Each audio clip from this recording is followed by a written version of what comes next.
Assalamu alaikum, everyone. Thank you very much for joining today's program. We're going to start the program with the recitation of Quran by, I'm not sure, Maryam Asaria. Salaat ala Muhammad wa ala Muhammad.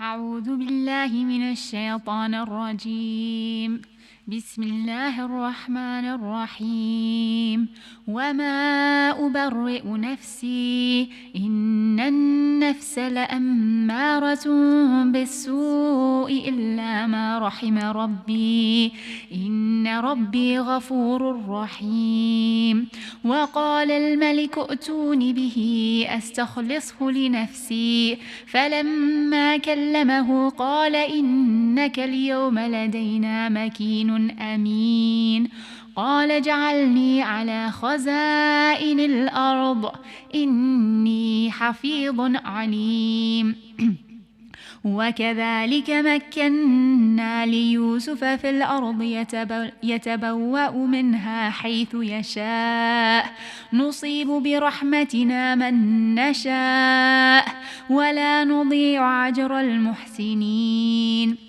ولا أجر الآخرة خير للذين آمنوا وكانوا يتقون صدق الله العلي العظيم.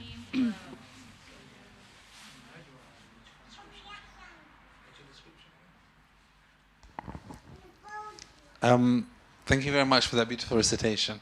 We're now going to move on to the main part of our program today, which is Professor Iqbal Asaria will be speaking to us on exploring the COP26 UN Climate Change Summit. Let's welcome him. Salawat ala Muhammad wa ala Muhammad.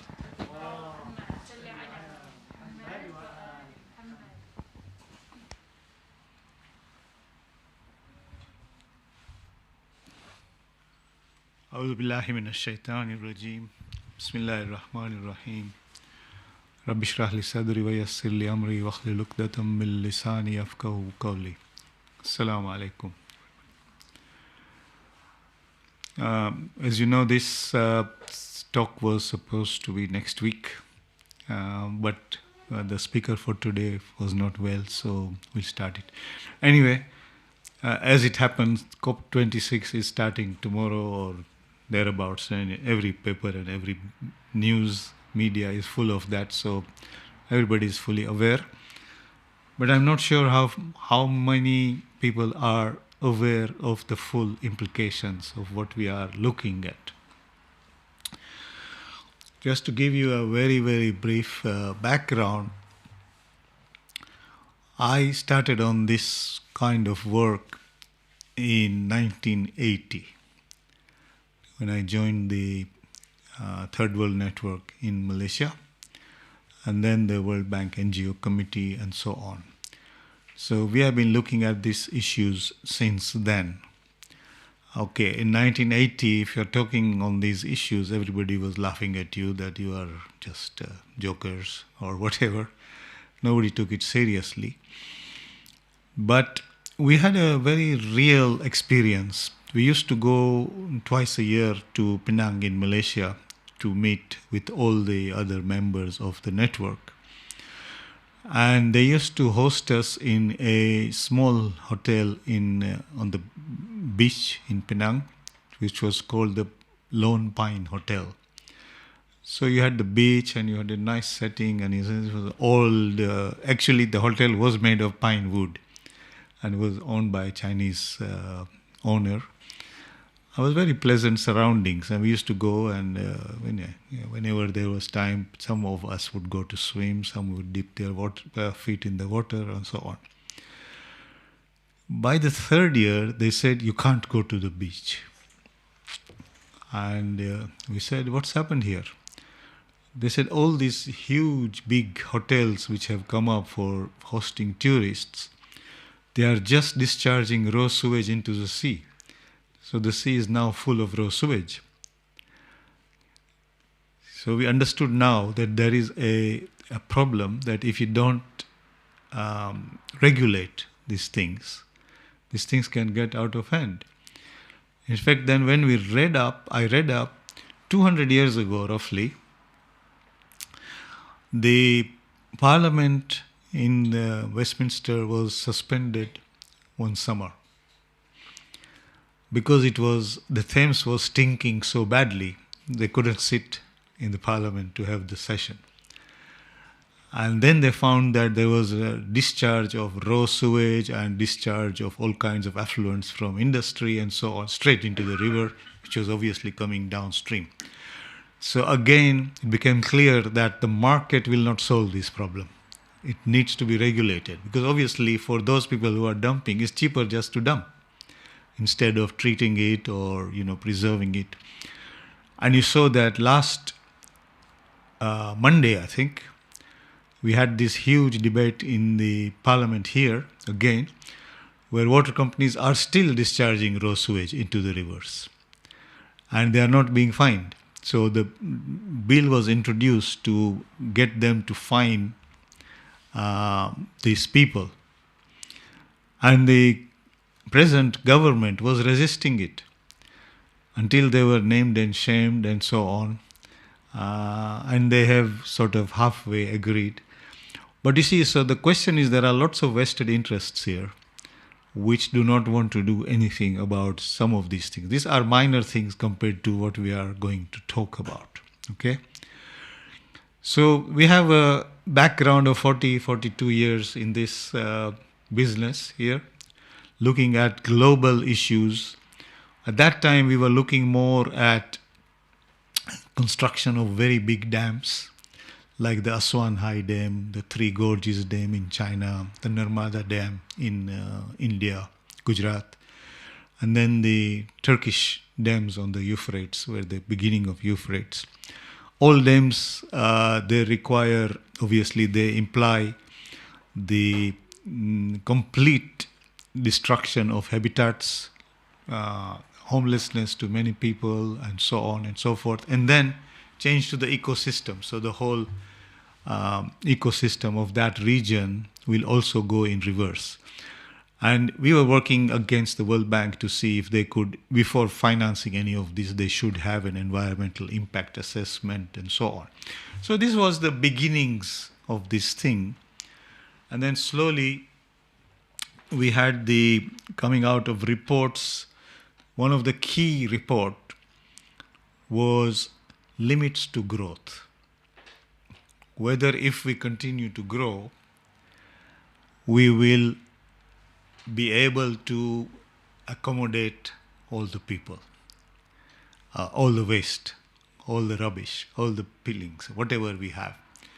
So that thinking obviously was deflected by vested interest by saying that technology can solve all these problems. There won't be any problem. Technology is king.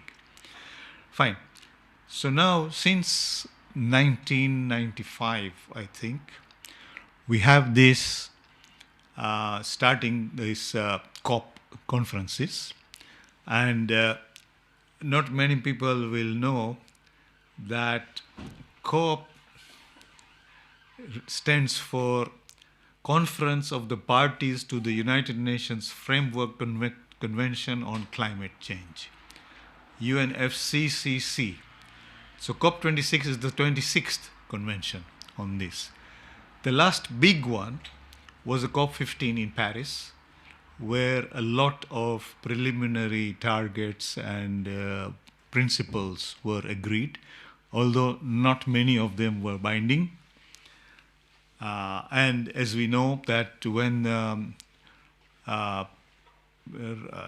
Trump took over the presidency in the United States, he just withdrew from the Paris Agreement. Because in the United States, as we will see, there are huge issues on fossil fuel and agriculture, methane release, and so on. In fact, the United States is the biggest polluter in the world per capita. So that is COP26, which is now coming to Glasgow for the next 10 days, and we will see the agenda there. But there have been a couple of other issues which have been discussed in this kind of forums and to some extent resolved. One of the big ones was called the Kyoto Summit, which was held in Kyoto, and then it was followed by the Montreal Protocol. And we will see that this was to be to try to limit the chlorofluorocarbons in the atmosphere. Chlorofluorocarbons used to deplete the ozone layer, which then used to release UV light rays, which used to cause skin cancer. So, fortunately or unfortunately for them, this skin cancer was most prevalent in people who are in the wrong place. Let me put it this way.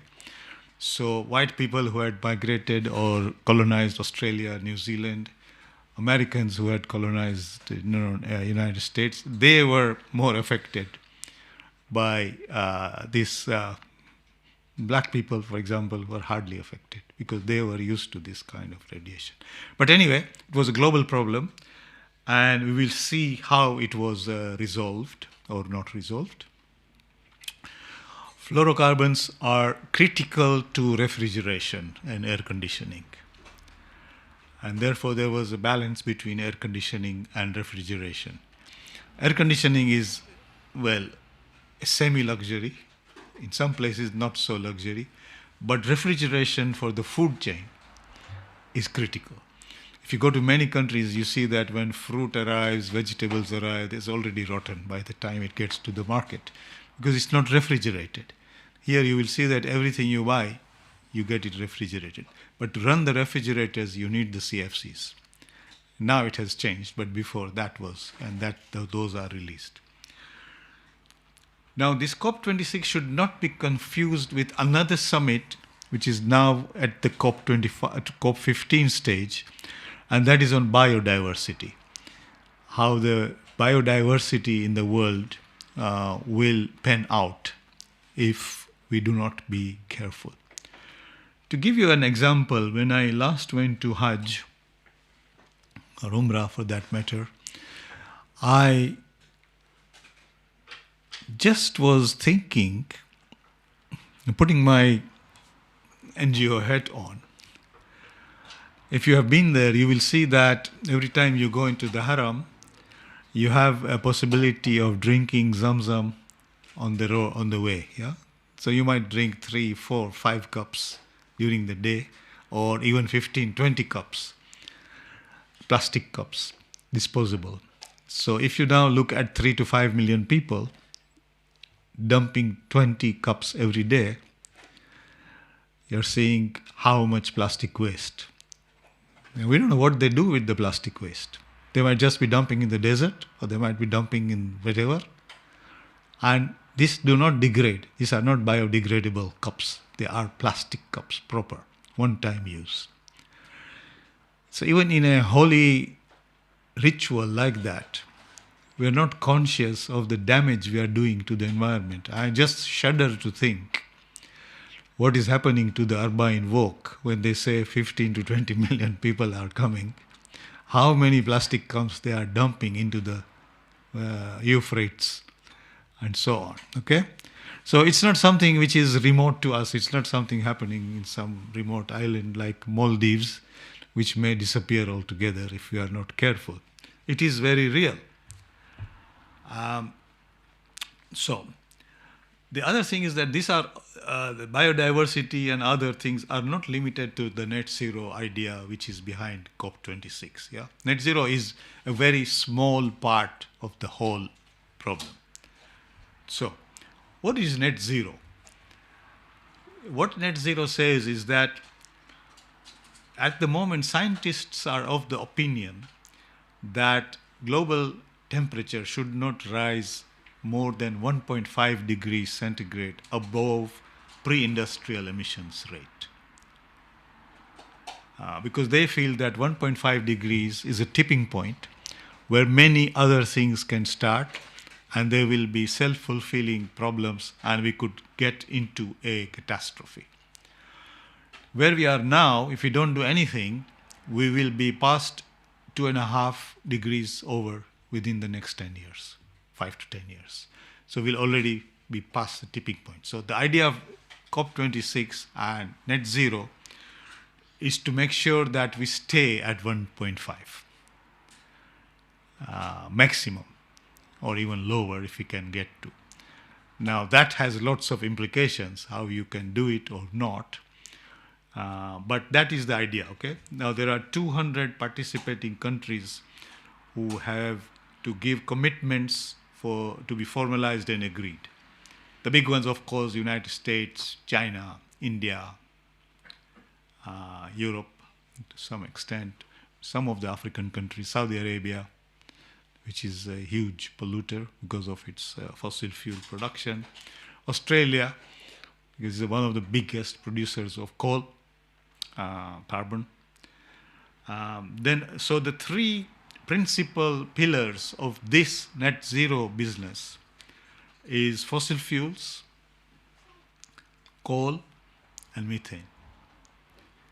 Fossil fuels, of course, from oil and gas, coal from coal mines, and methane from agricultural production mostly, and also from production of oil and gas. There is a methane release as well. All these three are climate change gases which need to be controlled. So you can see now that for power, for example, Australia produces maybe 60% of its power from coal. India produces 70% from coal. China produces 50% from coal, and so on. Agriculturally, more and more agriculture is now releasing, meat production, releasing methane all over the place, and so on. So the negotiations are now to see if we can come to some agreement to reduce this or to modify this in order to make sure that we stay at net zero, or so not add anything more to the existing carbon emissions. And then hopefully later on bring down if we can. Now, as you can see, this is not going to be easy, right? Some countries will say, why should we? We don't want to do anything. Some countries will say, we can't do anything because we can't afford it. And so on and so forth. There will be lots of arguments to and pro. Paris reached a reasonable understanding, not mandatory agreement, but understanding what needs to be done. This one is supposed to have some mandatory power that people need to commit firmly. So, for example, our government has said we will get to net zero by 2050. China is saying 2060. Some people like Australia, America, and India are a bit more cagey as to where they will reach, because they have huge pollution potential. Russia, so on. So, what are the issues in getting to net zero? One is burden sharing. Who will do much? Here, of course, there is a question of technology. Technology will be critical to have things like carbon capture, change to electric cars, and so on. But if you don't share that technology, IP, then it will become very expensive for poor countries to be able to use it. And they say, we are not interested in this because we can't afford it. So that will be then financing the aspirations. So there is a plan to have $100 billion per year for that. We are, I think it was agreed in 5 years ago, we have not reached that. This year they hope that at least that will be reached for 2023. So, to say, for example, incentivize India to shut its coal mines or coal power plants, do you need to finance something else for them, solar or whatever it is, etc., etc. All kinds of countries will need funding to do that, South America and so on. The second point, which is even more difficult to handle, is that people are saying, and we were saying that from 1980s, that existing industrialized countries have already used more than their fair share of the global ecological capital. So they should go slow and others should be allowed to use more because they have still to get their infrastructure and other things in place. Now, can you imagine asking this government that you have already used more than your share, so go down? So those are, or Trump, or America for that matter. And this was why the US withdrew from the Paris Agreement during Trump time, that they don't want to discuss this kind of things. And then, just yesterday I was hearing that this new YouGov have done a poll for people who voted for Brexit. They said, we are not interested in climate change, it doesn't matter. We are not going to pay for it. We don't want to suffer for it, it's fine. And this will be the attitude of the far right across many, many countries, right? So we have to see that until, obviously, flooding and so on with the also heat waves in California and so on, beginning to make people understand that it's not somewhere remote, it's going to come home if we don't do anything. So what are the nuances in this and lacuna? What is missing? What is the elephant in the room here? The first thing which people are saying that we want to maintain our present lifestyles with the help of technology. We don't want to go down. We want cars. So instead of diesel or petrol or hybrids, we will have electric cars. But that doesn't solve the problem, especially for biodiversity, because now you are producing lithium and all kinds of other toxic metals which you might dump. Your phones, when you throw away, you're just dumping a lot of things which are toxic like anything. So what are we doing with the waste at the moment in the UK? Any idea?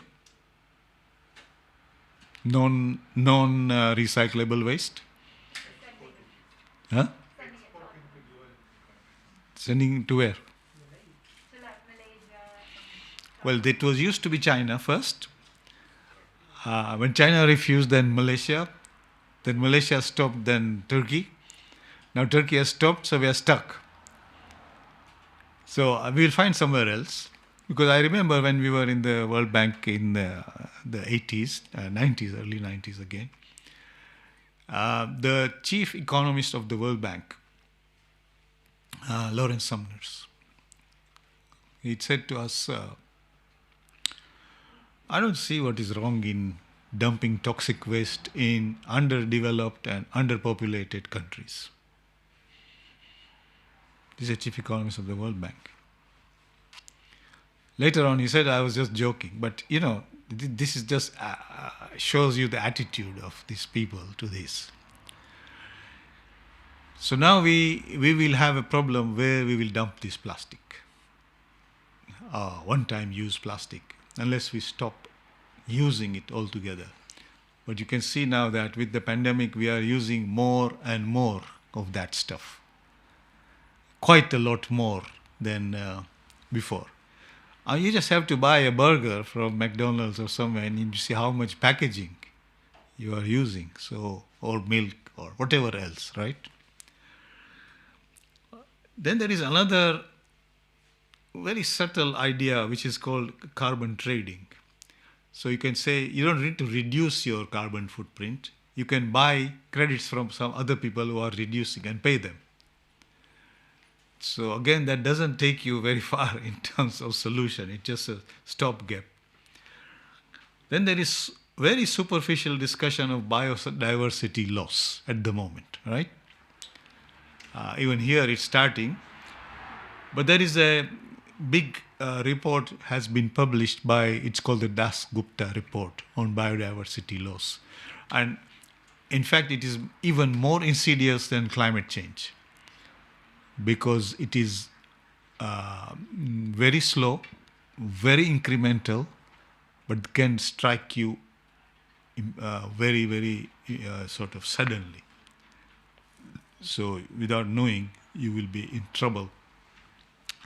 Many species of animals could die.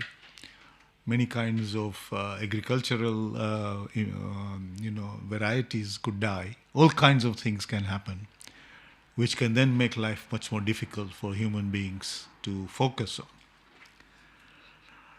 Then there is no discussion of growth-centered paradigms. We are still looking at growth. So we're still looking at consuming more resources. Now, just to give you an example, and we used to give that example all the time, 2 billion people in India and China,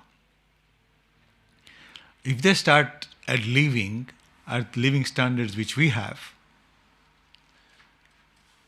what will happen to consumption of everything else? Go through the roof? So the dumping, the toxic materials, these things will just multiply manifold. We have to find a way of life which doesn't need that kind of life.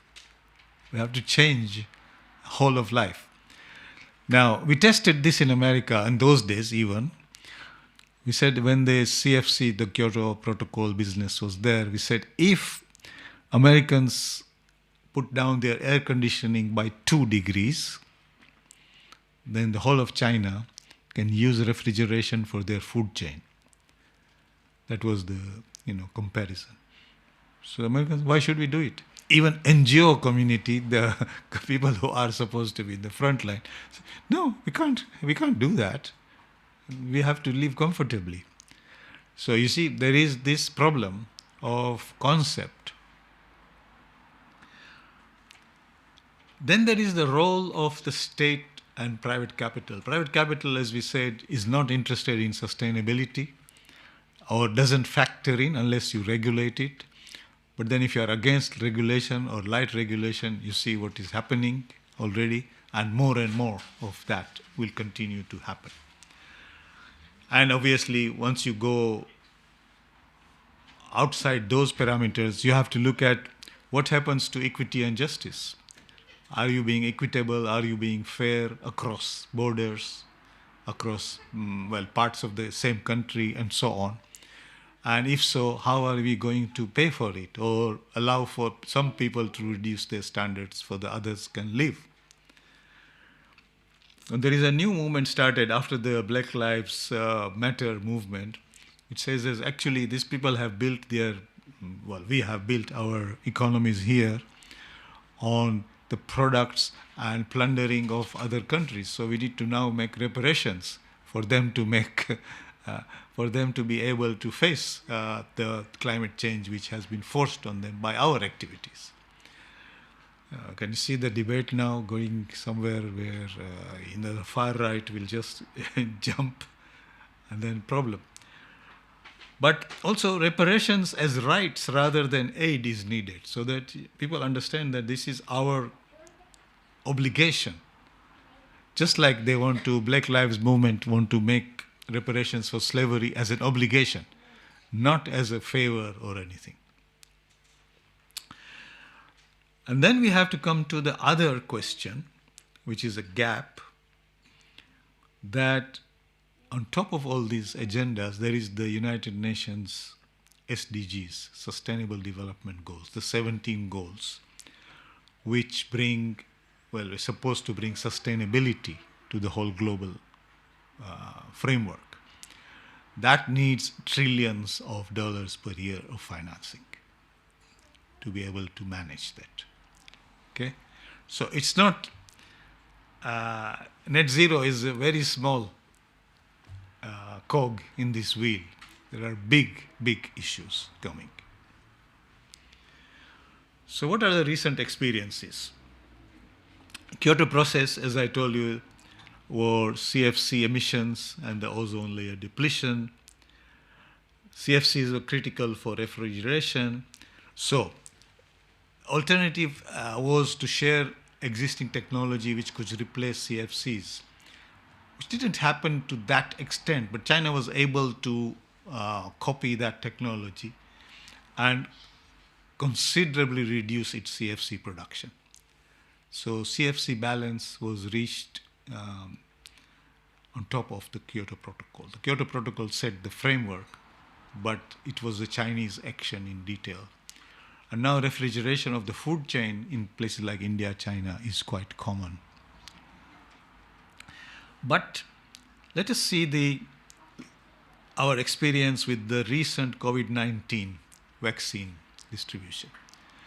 Vaccine nationalism is quite obvious. We are happy to have boosters while somebody else everywhere hasn't had anything. And we don't think about it. Even today, there is a letter published, I think coordinated by Gordon Brown. He's saying that 100 million doses are lying idle in European and American continent and are going to expire by Christmas. So if we don't airlift them and distribute them, it'll just be wasted. Well, those people, only 2% of the African population is vaccinated at the moment. And even 2-3% of the healthcare professionals are vaccinated. So it doesn't seem that we are quite ready to share the burden. Also, if you look at the cost, apart from AstraZeneca, which did promise to sell its vaccine at cost until the pandemic lasted, all the others are not selling it at cost. However, all of them were financed by government money. So there is some discussion to be had between state and private capital, how to share these burdens and how to make sure that it goes. Now, this is for a problem where it is in our benefit to vaccinate the others. Because if we don't, it will come back to us. It's not like something else where it doesn't benefit us and say, why should I do it? This will come back to you, either in terms of different variants or in terms of infection rates and so on. So even when it is our benefit, we are just not ready to think about it. So this is not a very good signal for tackling climate change and all the other issues which I have outlined. We need a global change of thinking on this thing. Because if we don't, we have a problem. So can we have some push from faith perspectives? In the idea of faiths, there is this central concept of stewardship, which we call khilafat. As we know, Allah subhanahu wa ta'ala says in the Quran that I created Adam as a Khalifa on earth, as a steward on earth. Steward is more, it's just not guardian, it means a responsible guardian. So he's not supposed to squander and waste all kinds of things or abuse things. And this concept is central to all faiths. In fact, Quakers, Catholics, all of them have this concept quite well into their systems. In fact, Professor Said Hussein Nasser was the first one, in my view, which I am aware of, late 60s. He wrote a book called Encounter of Man and Nature. He said, if we are not careful about our stewardship role and responsibility, we will destroy nature and biodiversity. And he was looking more only from a faith perspective. He was not looking from any ecological or other perspective. The other person who influenced thinking in this, including mine, was a man called Edward Goldsmith. He's the uncle of Zach Goldsmith, but that doesn't matter. Edward was a really dedicated and committed ecologist. And he used to tell me that Iqbal, nature is not inert. You can't just feel that you can do whatever you like to nature and it will not do anything. It will hit you back. It is live. And you can see now that when you abuse nature, nature will hit you back because it will change its characteristics and so on. And lately, the battle has been taken by Pope Francis. 5 years ago, he started with, 6 years ago now, I think he started with an encyclical called Laudato Si, which is the common good. And there, he put forward the idea that for common good, we have to share, and we have to limit neoliberalism and market capitalism, because that will never share. It is always just greedy. And I think this morning he issued a thought for the day for Radio 4 on pleading to the COP26 delegates that they should look at the common good and look at faith and so on. I feel that if we get our faith leaders, and there was a meeting in the Vatican about 10 days ago where I think Said Fadl Milani also attended, amongst other leaders. I think if faith leaders push it, that it is the duty of believers to become good stewards, we can get momentum behind these things. If they don't, we feel that it's somebody else's business. So I think that's a good thing. So what are the key obstacles? One is this, what I call US Trumpians or climate deniers. They think there is no climate problem at all. Even they see in front of them, they say, no, this is all hoax, scientific hoax. European far right, same. Australia has got this problematic discourse, although they are coming to COP26, giving some commitments, but saying that we will not reduce our coal production. We will just try to get carbon capture done on it. India and China, again, coal dependency, big problems. And then there are corporate vested interests, fossil fuels and others who are big money to spend. So, for example, if you looked at the Olympics here, a lot of what was funded by oil companies and so on. Behind the scenes, a lot of think tanks are funded by them just to make sure that these debates don't get out of range. Saudi Arabia is, Mohammed bin Salman is saying this is just like blah, blah, blah, trying to put a joke on Greta, that this is just rubbish. We have to produce what we have to produce. So what is needed is statesmanship and education. Statesmanship in the terms of leaders saying that, look guys, we need to do that. Even though it will cost us, we need to do something here.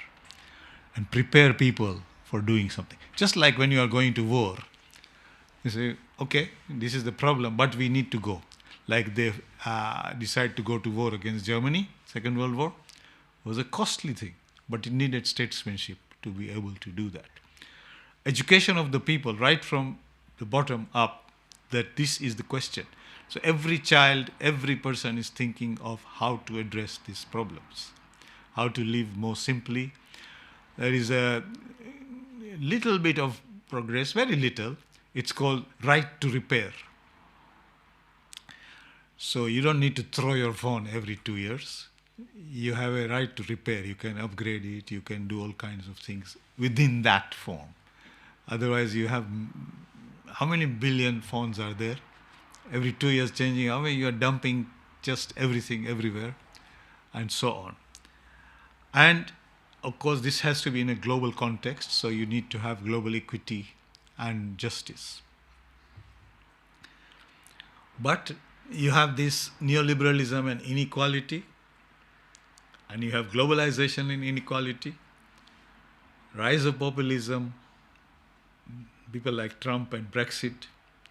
So although global neoliberalism is challenged, but climate change is not favored by, I think, 30, maybe more than 30 or 40% of the people.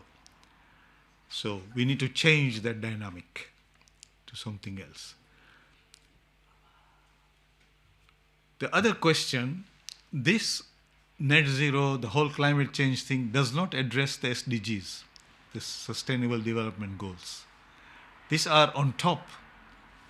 And these were more on equitable resource sharing, meaningful financial resource availability, and this needs to be linked, the whole sustainability debate needs to be linked to climate change and biodiversity depletion.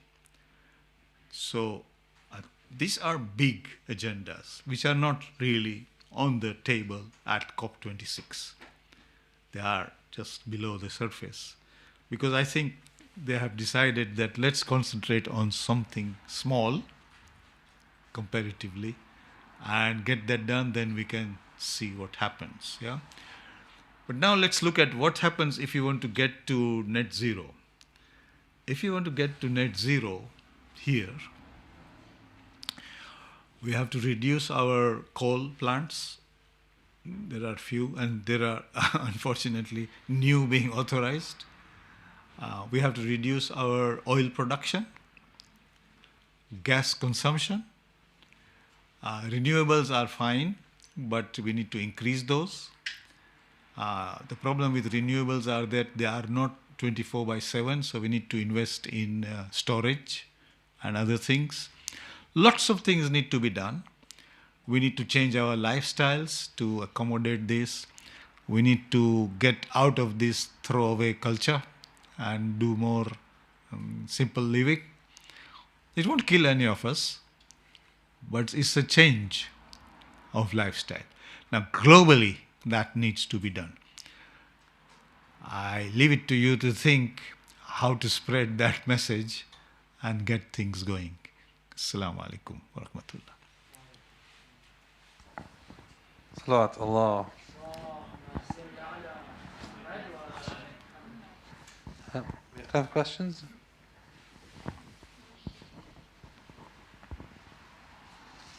So I don't know if you've seen Amitav Ghosh's new book, The Nutmeg's Curse, but he has an interesting section there where he says, when the Europeans really were very rampant in their settler colonialism, global temperatures went down by a few degrees because they wiped out so many people, and so much rainforest grew back in that time that actually they reversed the climate change in the other direction. And now when you listen to most of these environmentalists, it sounds like their solution is, we can do a few things here, like have electric cars and ground source heat pumps and triple glaze our windows. But the Indians and Africans need to stop where they are and not develop. But if we have a little bit more sympathy with the Indians and Africans, what would be a fairer way to do this? So, you're quite right. I mean, this has been the debate. I distinctly remember Prime Minister Mahathir Mohamad when he was Prime Minister first time.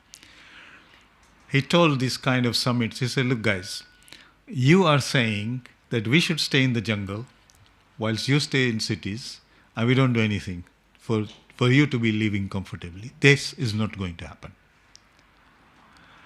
So there are two things which need to be thought through. One is that how we will make technology available to them to let them develop without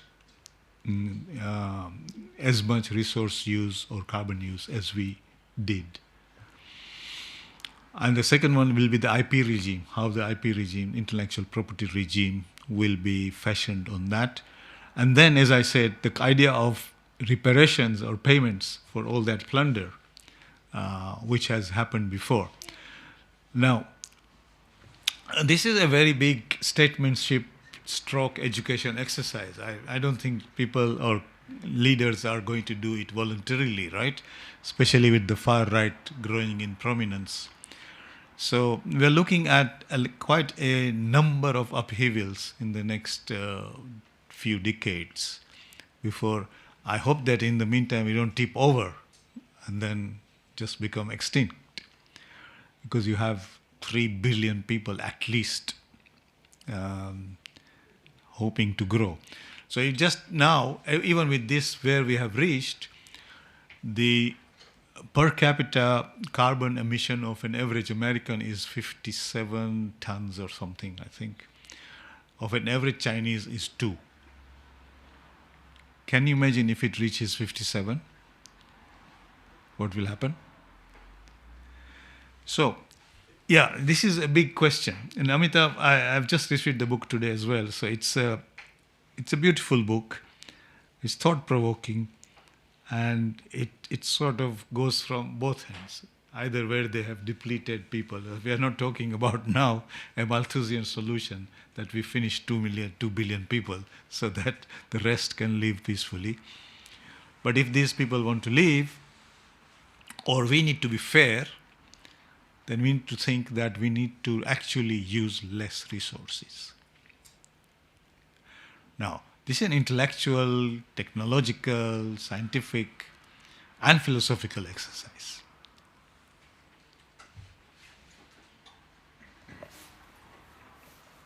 Question for me.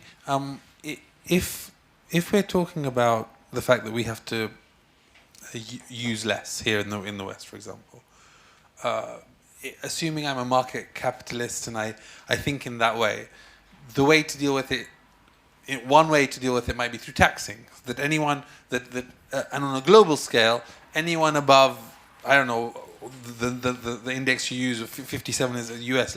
Anything above that is taxed. Anything below that is subsidized. And there's a very clear price indicator that if you use more, then you have to pay a lot more.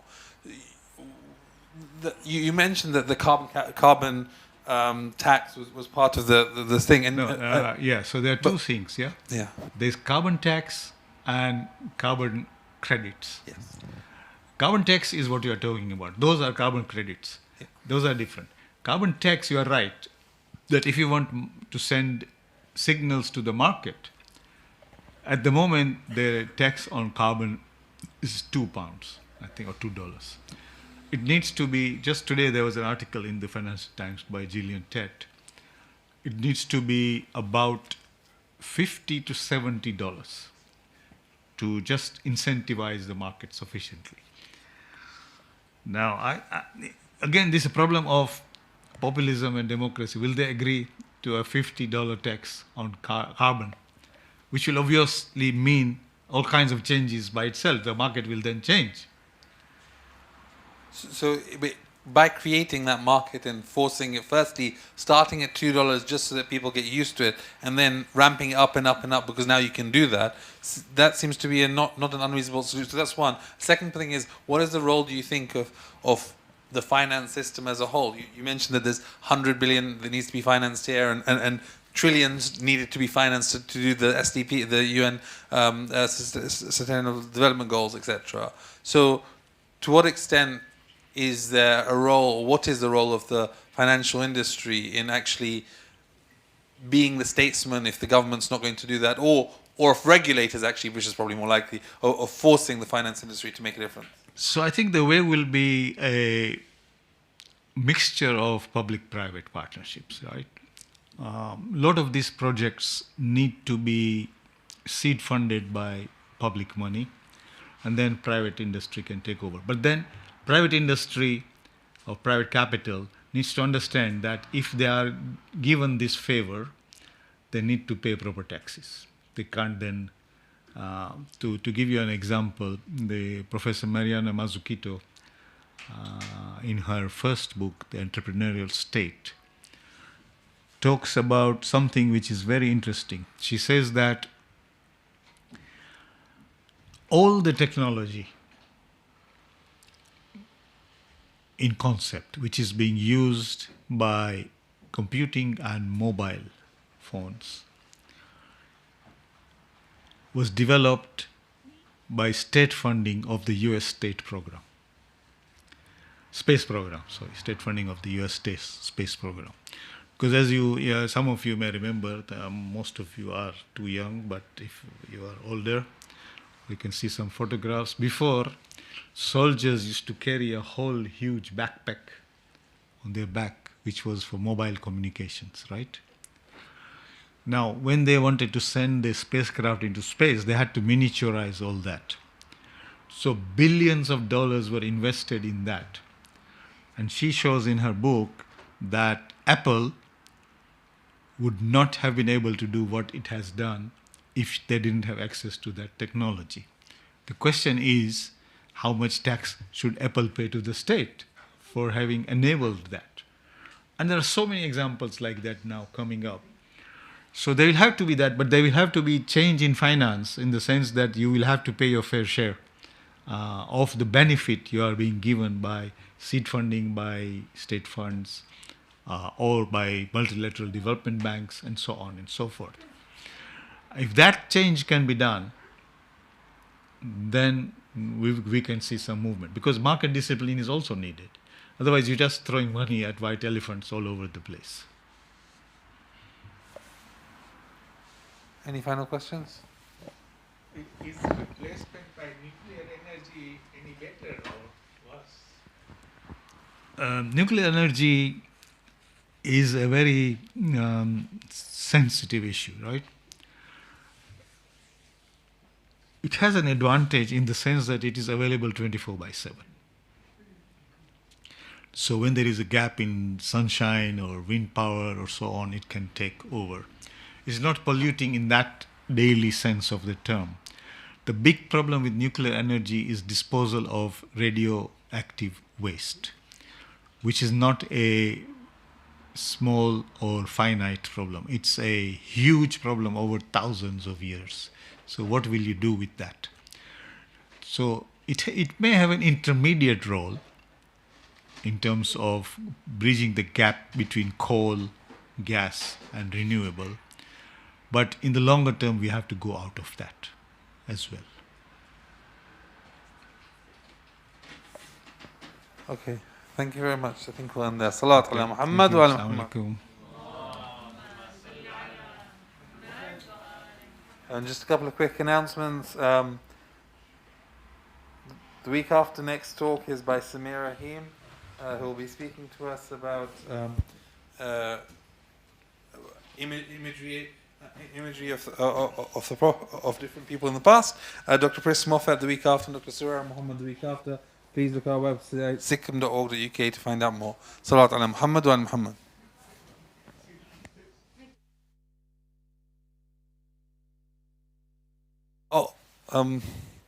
Also, this Sunday we do have the breakfast in the morning. Please do come. We look forward to seeing you there. It starts at 10 o'clock, and inshallah, I look forward to seeing you there.